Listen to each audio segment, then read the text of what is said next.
Abi kovmakayım. Kovmayakmayla ödüm çakatmasam sana da nokta gel. Şu ödüm yatlaymasam. Hov. Millete bir teyadelik var. Bir teyadegen işe geldi oluyor eder çıdar eder ya Allah'ım. Ağayım şu geldiği adam sana can edip. Men onu yiyecek diyen bir sucuk başlıyor ağayım. Ağay şunu görsem yedir cınlamaktan başlıyor ağay. Saçlamda ihval ya. Şu gerek yetişme gerek. İşe var yerden. Şu öğrenler ne yaş yeter olmadan. Benim var ya yetişme gerek şu karşılayın. Ağay dur bir minut dur. Geliyor öyle pattık pıttık edip. Canım alan okluğu. Son haberleşer. Bol ya. Vay soracağım, ortamı ne batırdım tamam mı? Oğlum çağırın. Hıdaya şükür. Vay, ağabey diyorlar şu başına can ettiydi, ben şuna can ettiğim anayım. Alo, gelin lan.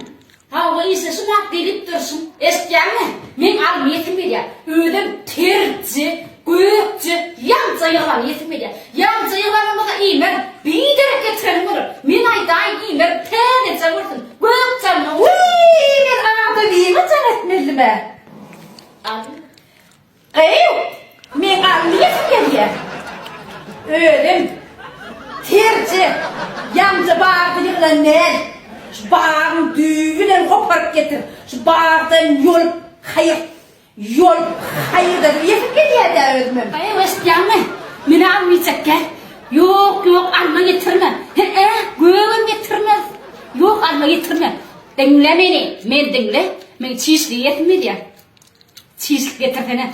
Ödüm ya satık malım kıvırsın. Bana iki son getirip sıfırla ne kini getirme. Bana 5 son getir. 5'ini ölmeyecek.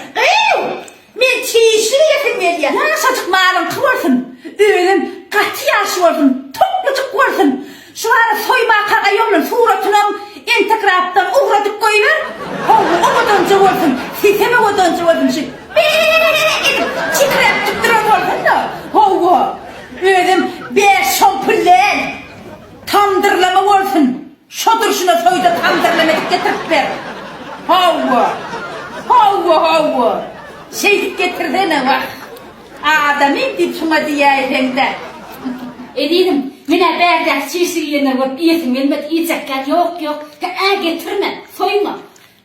Dinle edinim, dinle dur o dalgıdık barayan, dinle beni. Soyma gerek gel yiyecekken iyi oturma. Maha çorni krayırak da. Kız yapan kargım madrara. Estiriyen dedim. Dedim estiriyen mi? Toplayını koyuver, toplayını. Yatağına koyuver ay. Yatağına koyuver. Men çorni krayırak geliyor. Önüme çıkıvan kadar değil. Elini ursa vetire var mı? Şunu doğrup getir. Yiyem. Ağlandan yüzme maaş getirin.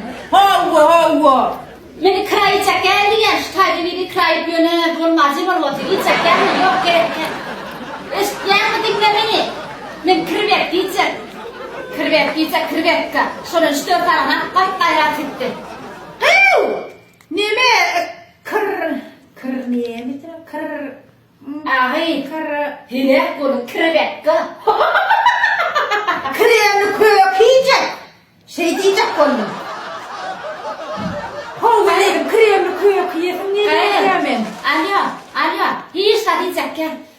Bir çıktım ey. Yoklu kere adamlar ol. Diyecek gel hiç de alma. Yok gerek gel. Alo. Edilim bana hiç de adam yiyecek gel. Kovuca tüyücüce kara çorbam atar. Hidret karnımın yağlarında. Bulaydı da.